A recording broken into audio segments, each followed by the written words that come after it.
Olá a todos, sejam muito bem-vindos ao meu podcast, O Atleta Moderno. O meu nome é Diogo Jóssua e hoje temos connosco mais um convidado. Antes de irmos ao nosso convidado, quero relembrar para vocês subscreverem o canal do podcast, O Atleta Moderno, que está disponível no Spotify, na SoundCloud e na iTunes da Apple. E também relembrar para vocês subscreverem o meu canal no YouTube, Joshua Coach, onde também tem os episódios lá disponíveis e também um bocadinho do meu trabalho. Boa, vamos agora então passar ao meu convidado de hoje, Fábio. Fábio, muito obrigado pela tua presença. O Fábio tem aqui um currículo enorme, já muito experiente nesta área do treino, mas vou passar a palavra ao próprio Fábio. Mais uma vez, obrigado pela tua disponibilidade e gostava que numa primeira fase te apresentasses para quem nos está a ouvir. Bom, tudo bom, Diogo? Obrigado primeiro pelo convite para participar. Para mim é sempre um prazer falar com profissionais da nossa área que estão interessados em levar uma comunicação e uma informação de qualidade para os profissionais. Tudo isso sempre útil. A gente vive na era da informação e ficam sempre todos os profissionais, estudantes, procurando algo que tenha qualidade para ser absorvido e que possa ser utilizado dentro de uma prática profissional cientificamente fundamentada e guiada. E eu sempre fico bastante contente de participar desse tipo de conversa, desse tipo de podcast.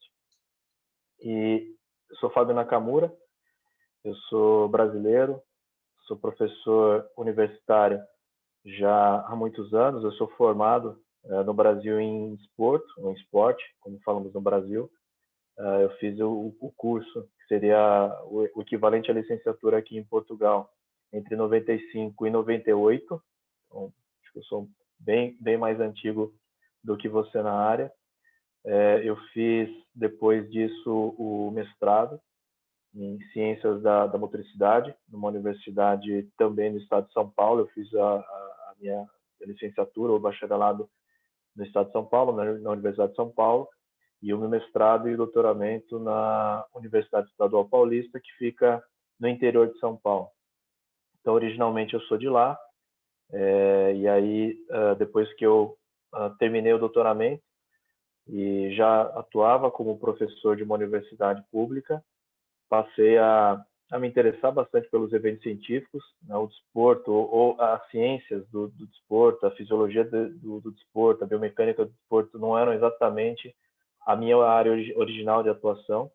Eu tinha como interesse de investigação científica uma área muito mais de laboratório do que de terreno.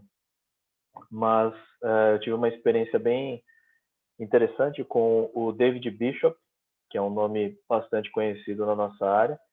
E eu acabei conhecendo o David por causa de um paper científico que eu estava escrevendo, e ele colaborou bastante nesse paper.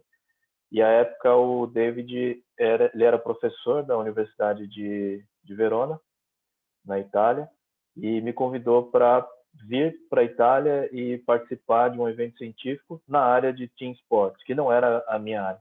Okay. Mas eu muito curioso para saber o que ele vinha fazendo e qual era a nova linha de trabalho dele, porque até então era muito parecido com o que eu fazia, era muito mais laboratório do que terreno. Eu vim para esse evento e pude ser chair de uma das sessões. É uma sessão que eu me lembro até que o Mafiuletti, que é um nome importante na nossa área, foi um dos speakers. Eu fui o chair daquela sessão. E lá eu conheci vários dos nomes que atualmente são, eu diria, os grandes nomes da nossa área. Então, o Aaron Kurtz, eu conheci neste evento, o Martin Boucher, eu fiz amizade com ele nesse evento. Nós escrevemos um paper em conjunto, dois papers na realidade nessa época, e até um paper que estamos, o David Bishop, o Martin Boucher e eu no mesmo artigo, já faz muito tempo isso. Mas foi um dos primeiros trabalhos, e aí eu comecei a me interessar bastante pela área, e vi também que esta área era menos árida do que a área mais laboratorial da fisiologia do exercício, no sentido mais estrito do termo. E então desde 2008, talvez, que foi esse congresso, até agora 2021, então já mais de 10, 13 anos. Eu venho atuando nessa área mais voltada para a performance, seja dos fatores fisiológicos determinantes da performance, seja do treino em si, qual é o treino neuromuscular mais adequado para a melhoria, por exemplo, da velocidade sprint, qual é o treino de endurance específica mais adequado para melhorar a capacidade do atleta se engajar mais em ações de alta intensidade durante o jogo e assim por diante. Isso é o que eu venho fazendo e mais recentemente eu vim para Portugal. Eu saí de uma universidade federal do Brasil, onde eu permaneci por 2 anos e atualmente estou vinculado ao SMAI, e dentro do SMAI eu ministro a disciplina de bases do treino desportivo e muito possivelmente, em colaboração com todos os professores do SMAI, eu devo iniciar também uma série de estudos e investigações científicas ainda nesta linha mais aplicada ao desporto, já que lá também tem colegas interessados nesses assuntos. E então é uma nova fase da carreira, eu diria, aqui em Portugal, porque você sabe bem, Portugal tem uma tradição bastante grande nessa área de investigação também, e eu já venho colaborando com alguns colegas, tanto de Portugal quanto da Espanha, e, então é uma continuidade das atividades que eu venho desenvolvendo no Brasil. Então, rapidamente, essa a história daquilo que é uma parte da carreira. Boa, Fábio. Sem dúvida um grande currículo já na área e de certeza que nos vamos voltar a encontrar aqui noutros episódios, porque já vi que temos muito para falar sobre esta parte da ciência. Mas antes de irmos para essa parte, gostava de falar aqui um bocadinho também para explicar a quem nos está a ouvir qual é que é o objetivo dessas investigações, de realizar essa ciência, esses papers, esses artigos. Qual é que é o grande objetivo, tu que já estás pronto nesta área há muito tempo? Eu diria que são múltiplos os objetivos, Diogo, porque usando como exemplo uma única modalidade esportiva, como o futebol, que talvez seja o mais popular e aquele também que acaba atraindo mais atenção, não é o único, e eu penso que a nossa comunidade científica tem que se esforçar e tem que investigar todas as modalidades esportivas, já que existem especificidades, já que existem situações de treino, situações de avaliação que são muito, muito próprias de cada uma das modalidades esportivas. Há poucos dias eu até conversava com um colega sobre a esgrima, que é uma modalidade pouco investigada, e eu tenho alguns colegas que já trabalharam com esgrimistas, e eles têm relatado alguma dificuldade em encontrar literatura específica para subsidiar decisões de treino e conseguir desenvolver plenamente as capacidades dos atletas. Eu penso que todas as modalidades têm que ser investigadas com profundidade, com cuidado, e é um processo que demora muitos anos.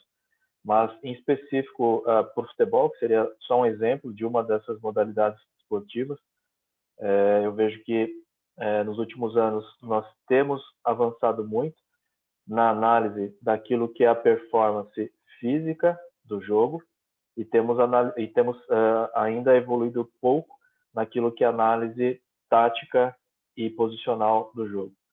Então eu vejo que primeiro existe um esforço de compreensão do que é a competição e de quais são as suas demandas.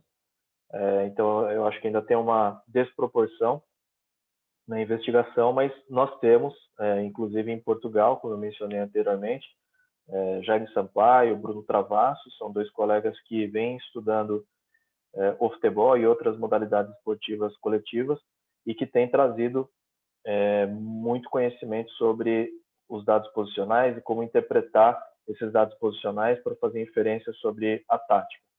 Mas a minha área não é bem essa, a minha área é mais física, mas eu reconheço nessa outra área um grande valor e eu penso que nós temos que continuar avançando o nosso conhecimento sobre essa área. Mas eu vejo que no futebol já houve um grande progresso nesse conhecimento.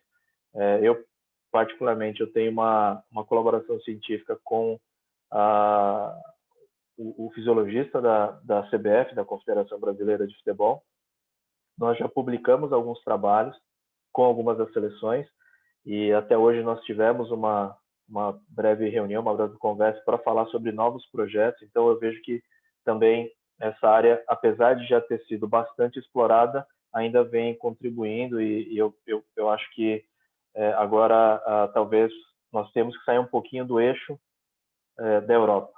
A maior parte dos trabalhos são trabalhos europeus, nós temos pouco conhecimento sobre o que é o futebol, tanto no aspecto físico quanto técnico-tático na Ásia e na América do Sul, na América Central, na América do Norte. Existem proporcionalmente muito poucos trabalhos nessas regiões do mundo, então acho que ainda temos que conhecer um pouco mais. Conhecendo as demandas do jogo, a partir de publicações científicas, nós podemos saber também quais são as demandas físicas e técnicas e táticas como fatores determinantes da performance. Ou seja, de uma série de 100, 200, 400, 500 variáveis que eu posso obter durante uma partida, o que realmente importa. E existem análises hoje que permitem extrair esses componentes principais de uma partida para saber o que é realmente relevante no futebol e também nas outras modalidades. E é claro que aquilo que é relevante para o futebol não necessariamente vai ser relevante para o futsal, para o basquetebol e assim por diante. E conhecendo, então, esses fatores, ou essas variáveis que são determinantes e que explicam parte da variância da própria performance, nós procuramos elaborar programas de treino para aprimorar capacidades, aprimorar habilidades, aprimorar, inclusive, formações que podem favorecer uma determinada ideia de jogo e assim por diante. Então, eu vejo que agora nós estamos em 2021, talvez nós já estejamos numa transição para mais estudos de intervenção. Já fazemos muito estudo de intervenção, mas eu penso que talvez proporcionalmente o esforço de todos nós tem que aumentar nessa linha de trabalho para aumentar a nossa capacidade de propor métodos, propor meios de treino, propor exercícios adequados dentro de um contexto do que é, por exemplo, um microciclo no desporto coletivo, no futebol. Como é que eu consigo enquadrar um determinado conteúdo dentro de uma semana, dentro de um microciclo, porque aquilo passa a ser crítico, porque nós sabemos que hoje os calendários são muito cheios, são todos congestionados, e é difícil de encaixar conteúdos. Claro. Então, acho que tem esse desafio e até um paradoxo, né? Quanto mais a gente conhece, mais conteúdos a gente quer colocar no treino, mas, ao mesmo tempo, o tempo fica cada vez mais escasso, então fica cada vez mais difícil. Então, eu vejo que, num panorama geral, é isso. Em ciência, hoje, pelo menos aplicada ao futebol e também em outras modalidades esportivas, já fizemos muito para análise do jogo, para análise daquilo que são os fatores determinantes, e talvez a transição agora seja para entender mais e melhor os métodos e os meios para aprimorar cada uma das capacidades e habilidades relevantes para cada desporto. Boa.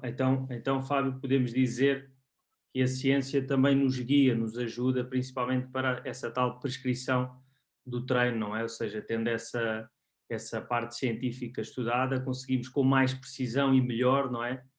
Conseguir prescrever treino, falando agora no exemplo que estávamos a falar do futebol, de uma maneira melhor para, digamos assim, de uma forma geral, aumentarmos ou melhorarmos a performance dos jogadores, não é?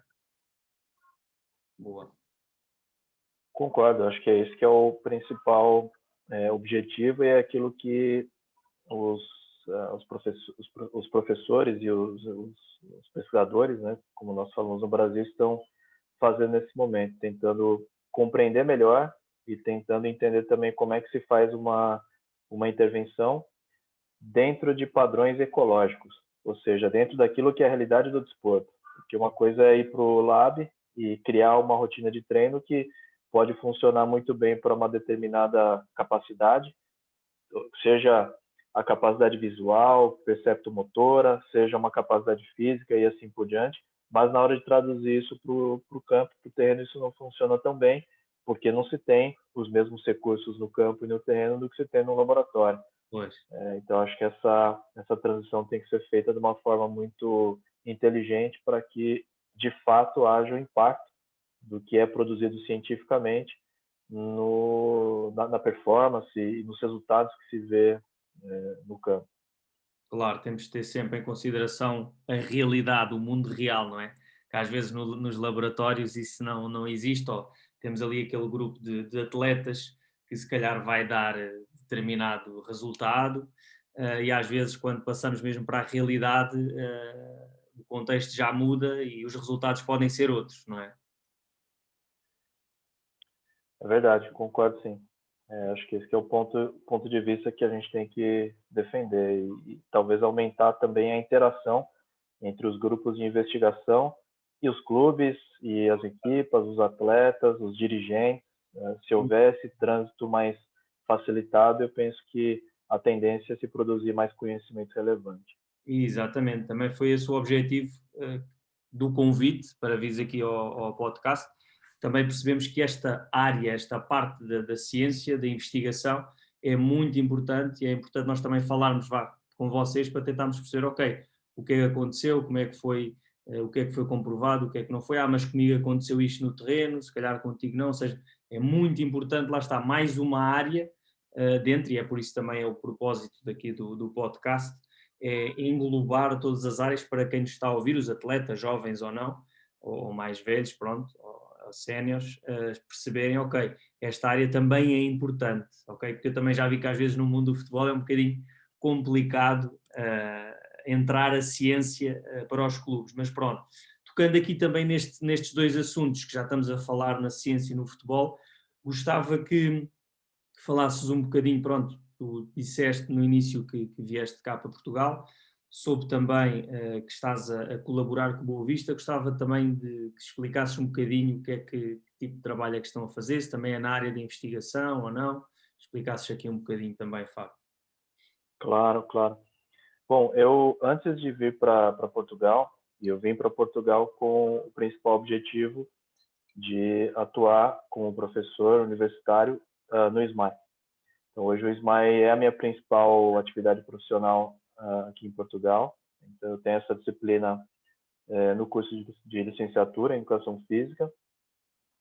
Eu devo começar com algumas atividades também de orientação, tanto no mestrado, mas principalmente no doutoramento, na área de desempenho esportivo. E então, já antevendo essa situação, quando eu pensava em vir para Portugal, eu teria que encontrar, fora da universidade também, as parcerias para poder realizar os projetos de investigação.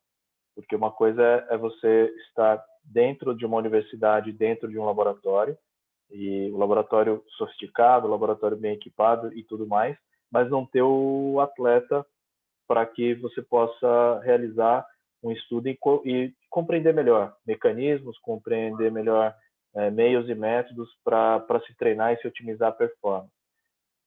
Então, já antevendo que eu viria a Portugal, antes de chegar especificamente no país, eu tive conversas com alguns colegas de clubes, e um deles é o Miguel Cid, que atualmente ele é o coordenador técnico, né, do Boa Vista Lab, que é uma grande iniciativa dentro do Clube Boa Vista, porque eles têm uma preocupação, claro, sempre com performance e com a tentativa de melhorar a qualidade do treino, mas quando você tem uma estrutura que permite fazer isso, as coisas funcionam e fluem muito melhor.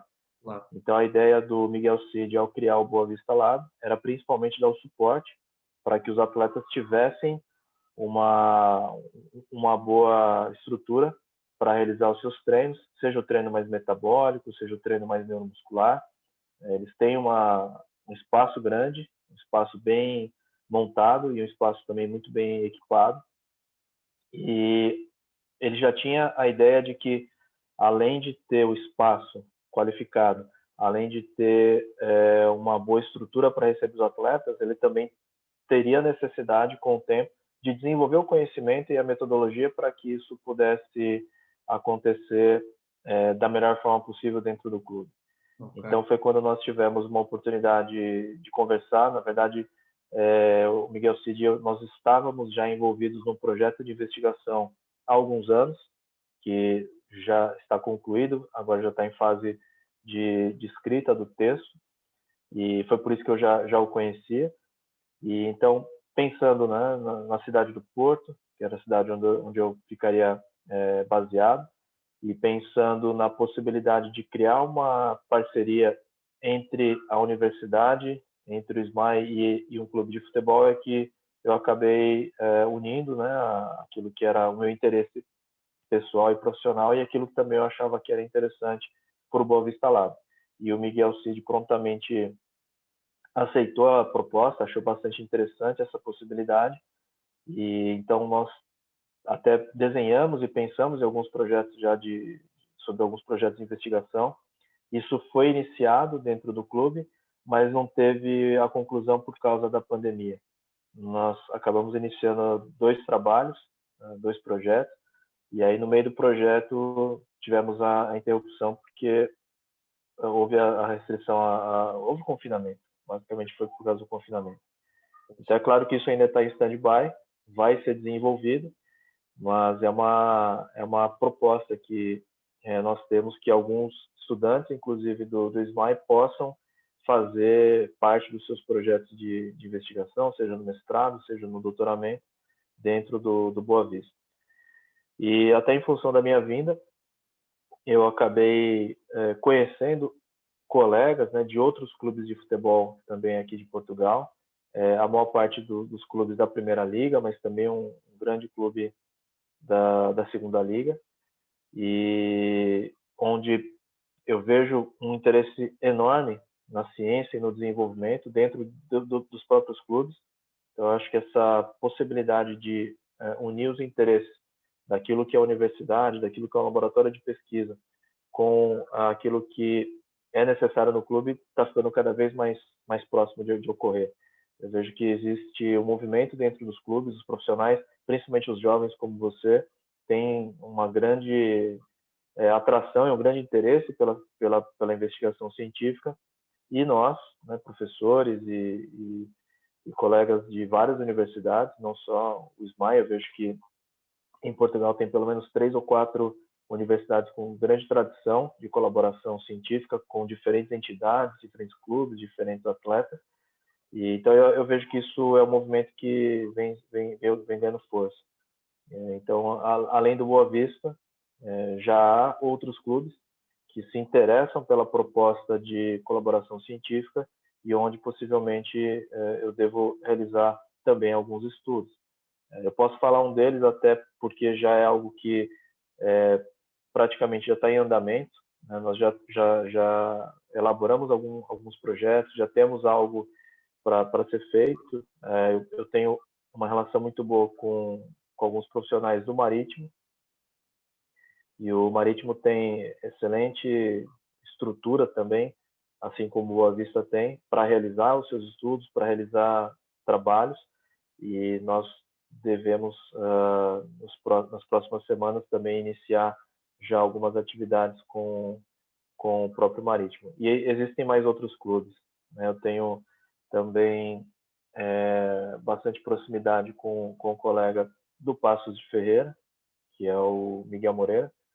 Ele recentemente retornou do Brasil, então ele conhece muito bem a realidade brasileira, conhece o futebol brasileiro, e agora nós estamos também pensando em alguns projetos em colaboração. Então, aos poucos, eu vejo que tem uma perspectiva bastante boa e bastante grande de haver uma colaboração científica entre o SMAE, os alunos do SMAE, os professores do SMAE e os professores também de outras universidades, né, já que eu colaboro também com professores da própria FADEUP, da Universidade da Beira Interior, da Universidade de Coimbra.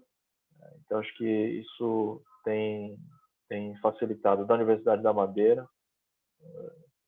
Acho que isso vai acontecer em praticamente todos os clubes num período muito curto de tempo. Boa, Fábio, isso é excelente. Lá está aquilo que falámos no início da ciência. Tu estás a conseguir, lá está, juntar os dois mundos, ter quase o laboratório no terreno, não é? E aí, sem dúvida, que vai facilitar ainda mais a percepção, não é? Dos atletas e o que é que podemos mexer e onde é que podemos melhorar. sem dúvida que essa aproximação é muito importante e acho que todos os clubes, pronto, claro, têm de ter condições, claro, mas na área do futebol, creio que há muito investimento e acho que lá está. Pode ser um início, como tu dizes, pode ser uma porta, não é? Para depois outros clubes pensarem, ok, se calhar também devíamos ter aqui essa parte da ciência, falarem com faculdades. Eu venho, pronto, da Faculdade de Motricidade Humana e sei que eles também têm, com o Estoril, com o Benfica, pronto, e acho que essa junção, vá, faculdade e atletas, independentemente se é futebol ou não, acho que é importante também para ajudar a ciência e também para nos ajudar a nós profissionais que estamos no terreno. O Diogo, então eu até queria destacar esse último ponto que você colocou, porque um dos clubes com os quais nós temos uma excelente relação é o próprio Estoril Praia, e eu sei dos projetos que eles têm também com a Faculdade de Motricidade Humana. Conheço os nomes, pelo menos, dos professores que trabalham na faculdade. Eu sei que é uma grande referência europeia, uma grande referência mundial, é uma grande referência em Portugal. E eu acho que é sempre importante da nossa parte também reconhecer aquilo que as diferentes universidades têm feito em prol das ciências do desporto. E não dá para deixar de falar e mencionar também a Faculdade de Motricidade Humana, que é uma instituição que no Brasil, pelo menos, todos conhecem, todos têm como referência importante aqui de Portugal. Boa, excelente, ainda bem, ainda bem. Ok, Fábio, agora passando aqui para um tema diferente daquilo que temos nada a falar até agora, mas também gostava de abordar contigo. Eu assisti a uma palestra, webinar, conferência, o que queiram chamar, tua sobre carga de treino. E gostava de abordar um bocadinho este assunto, assim, de uma forma simples, para quem nos está a ouvir também perceber, que explicasses aqui um bocadinho o que é isto da carga de treino com os atletas, dar exemplos, quais, lá está, carga externa, carga interna, dar um bocadinho exemplos de um, do outro, assim de uma forma simples para quem nos está a ouvir perceber melhor estes termos, digamos assim. Eu vou até sugerir uma referência, porque recentemente eu dei uma aula na disciplina de base do treino esportivo exatamente sobre isso, onde eu tentei, de uma forma didática e simples, introduzir a ideia de carga, o que é a carga externa, o que é a carga interna. Existe um artigo que foi publicado há poucos meses, do Franklin Pellizzeri, é um estudo quase que comemorativo, já, porque há vários anos eles publicaram um trabalho em que havia essa proposta do que é a carga interna, do que é a carga externa. Aquilo na época era uma novidade, hoje já não é uma novidade, mas o conhecimento avançou bastante nesse sentido. Então, eles publicaram recentemente um trabalho no International Journal of Sports Physiology and Performance. O Franklin Pellizzeri é o primeiro autor, se não estou em erro. E eles têm uma figura muito bem elaborada, em que a carga externa e a carga interna são explicadas dentro do processo de treino. Então, basicamente, o que ele explica é que o processo de treino tem objetivos, e para cumprir esses objetivos, nós temos que entender os tais fatores determinantes da performance para cada modalidade esportiva.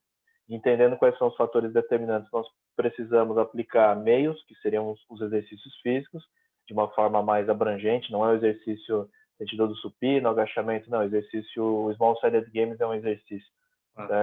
É uma forma mais abrangente de chegar ao exercício como meio. E durante a realização do exercício, nós temos algumas medidas que indicam a carga mecânica ao qual aquele organismo está sendo submetido.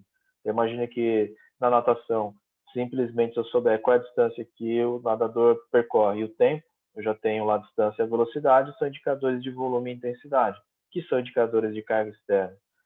Quando nós trabalhamos com desportos mais estocásticos, né? O que é um desporto com característica estocástica? É aquele que existe menos previsibilidade nas ações, como, por exemplo, no futebol. No futebol, eu não consigo antever daqui a 3 segundos o que o atleta vai estar realizando, se ele vai estar acelerando, se ele vai estar desacelerando, se ele vai estar cabeceando, se ele vai estar parado, descansando, porque os esforços acontecem de acordo com o contexto.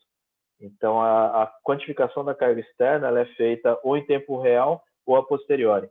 Ela não é antecipada. Você não sabe de antemão qual vai ser exatamente a quantidade de carga externa. Então, para se quantificar essa carga externa hoje no futebol, todos aqui que estão envolvidos minimamente com ciência do desporto conhecem os equipamentos, são os GPS. O GPS basicamente é um dispositivo que tem comunicação com o satélite, faz a localização daquele corpo no planeta, e aí toda vez que você tem algum deslocamento, ele vai quantificar em 2D qual é a distância, a faixa de velocidade, a magnitude da aceleração que foi realizada. E dentro desses dispositivos existem acelerômetros e outros equipamentos para tentar corrigir o sinal também da distância e o sinal da acelerometria, mas basicamente o acelerômetro mede as acelerações do centro de massa. E aí você pode derivar algumas métricas, como por exemplo o player load. Seria como se fosse uma somatória, entre aspas, mas seria como se fosse uma somatória de todas as acelerações, de todo o vetor de aceleração que você causa durante uma sessão de treino, de competição. Então, isso é a carga externa. É qualquer medida mecânica que te dê uma noção exata ou acurada daquilo que o corpo realizou, principalmente em termos de deslocamento. Existem outras formas de se calcular a carga externa. No treino resistido, no treino de força, talvez seja um pouco diferente. Ninguém vai treinar com GPS, vão ser outros parâmetros. Para um treino, por exemplo, de precisão, né? Imagina um treino de tiro. Os parâmetros são diferentes, então para cada desporto, para cada modalidade esportiva, você tem que escolher um conjunto de variáveis mecânicas que te dão ideia da carga externa. E a carga interna é até um pouco mais simples, talvez, de ser compreendida, porque é toda a resposta fisiológica que o corpo do atleta apresenta a uma determinada imposição de um exercício e a uma determinada carga externa. Então, a frequência cardíaca pode ser um indicador de carga interna, a apreciação de esforço pode ser um indicador de carga interna. Nós temos algumas outras medidas que são proporcionais à carga interna, não são necessariamente a carga interna, ou são uma resposta à carga que foi colocada no organismo. A gente chama de respostas subagudas. Então, eu termino a sessão de treino, se eu perguntar well-being, que é o bem-estar, se eu perguntar qual é a recuperação que o atleta sente que teve naquele período, não é mais a carga interna, mas é já uma resposta que o organismo tem depois da sessão de treino, a carga interna que foi imposta e a carga externa que foi também apresentada para aquele jogador de futebol, no caso do futebol. Então, para entender esses conceitos, né, é necessário entender um pouquinho da tecnologia que é utilizada hoje para mensurar e para quantificar cada uma dessas variáveis. Então, a ideia é carga mecânica e carga fisiológica. São os dois domínios onde nós podemos quantificar a carga externa e a carga interna. Ok, Fábio, excelente, assim de uma forma simples, muito, muito bem explicado, obrigado. Então podemos dizer que ou seja, esta gestão, digamos, da carga interna e externa vai ou pode afetar o rendimento dos atletas, quer durante a semana, quer durante a competição. Podemos dizer isso. Sim, sim.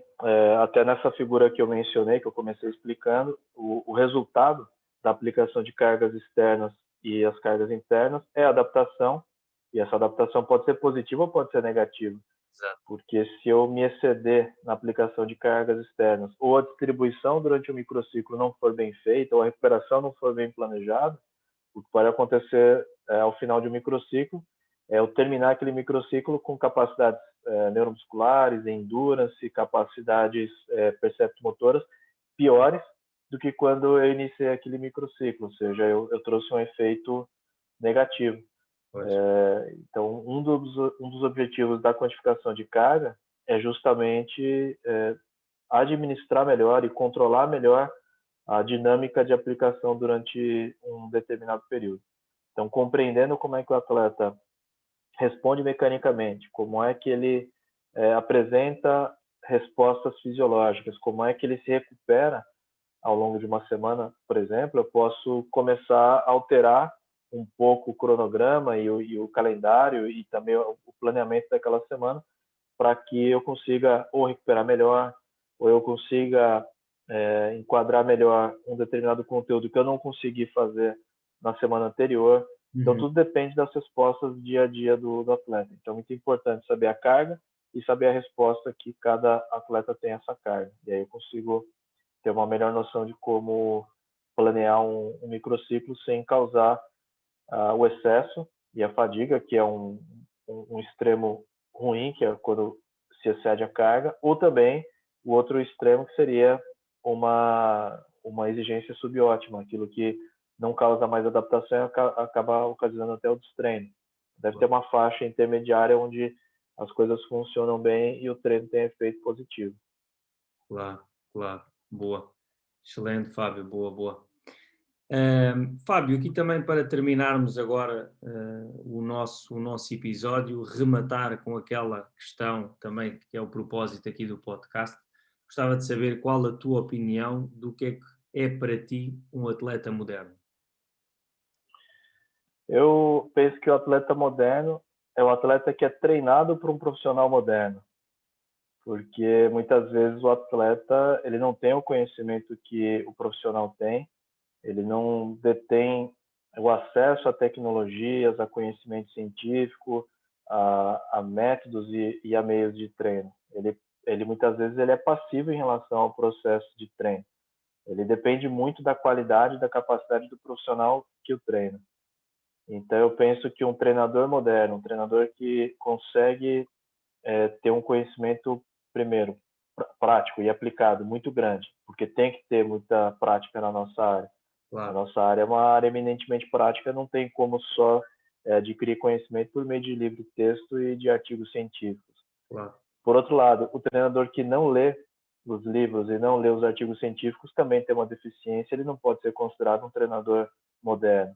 Então, o treinador que está sempre se atualizando, participando de eventos, de colóquios, de encontros, de debates, discussões, é um profissional que está muito mais apto a sempre modificar a sua prática com base em evidência, e não tem problema nenhum nisso, isso é uma qualidade, é uma virtude, não é um defeito. Claro. E o atleta que está sob a responsabilidade desse treinador, por consequência, vai ser um atleta moderno, um atleta que corresponde durante as competições, corresponde à expectativa que ele mesmo cria em relação à sua performance, porque vem sendo bem orientado, vem sendo bem treinado, se utiliza de bons meios e de bons métodos, e também é um atleta que assume algumas responsabilidades, porque o treino vai ocupar 2, 3 horas do dia no máximo. As outras 20 e tantas horas são do atleta. Então, o atleta que não se alimenta bem, o atleta que não se recupera bem, que não dorme bem, que não desenvolve também uma atividade social, cultural fora do treino, também é um atleta que vai ter deficiências por outras causas. Então, talvez o atleta moderno seja o que é treinado por um treinador moderno, mas também é um atleta que tem a plena consciência do seu próprio papel no processo de adaptação, no processo de prospecção para uma carreira de longo prazo e de uma carreira de sucesso, Claro. e que adquire hábitos para que aquilo seja bem sucedido. Então, não são todos os atletas que têm potencial, inclusive genético, para todos os esportes, mas certamente que o atleta que é o atleta moderno é aquele que consegue chegar muito mais próximo daquilo que é o máximo que ele pode render. Esse é o atleta moderno. Boa, Fábio, excelente. Grande definição, sim senhora. Gostei bastante da parte do treinador moderno também, mas também da parte da responsabilidade. Acho que às vezes falta a muitos atletas perceberem essa parte da responsabilidade e eles simplesmente irem só ao treino, fazerem o treino que o treinador diz e tudo mais, e não assumirem essa responsabilidade e aquela parte que tu disseste bem, eles treinam 2, 3 horas, se vamos imaginar, por dia, e depois o resto do tempo, o que é que eles fazem? São ou não atletas também, não é? E isso é fundamental para se chegar a altos níveis, não é? Boa, Fábio. Se as pessoas que nos estão a ouvir quiserem acompanhar um bocadinho o teu trabalho, entrarem em contacto contigo, queres deixar aqui os contactos, redes sociais? Eu tenho um perfil no Instagram, é fácil de encontrar, porque meu nome não é tão comum assim. Acho que é fácil das pessoas irem para o Instagram e encontrarem. Meu e-mail também, até em função dos artigos, está sempre bem publicitado. E se algum estudante ou profissional aqui em Portugal tiver interesse também de acompanhar as atividades que serão realizadas, certamente serão realizadas no SMAI, quando as coisas normalizarem, também ficam convidados para poder conhecer pelo menos os projetos que vão ocorrer. Nem todos eles no futebol, como eu mencionei, talvez o futebol seja o carro-chefe, porque hoje nós temos mais acesso e mais oportunidades dentro do futebol.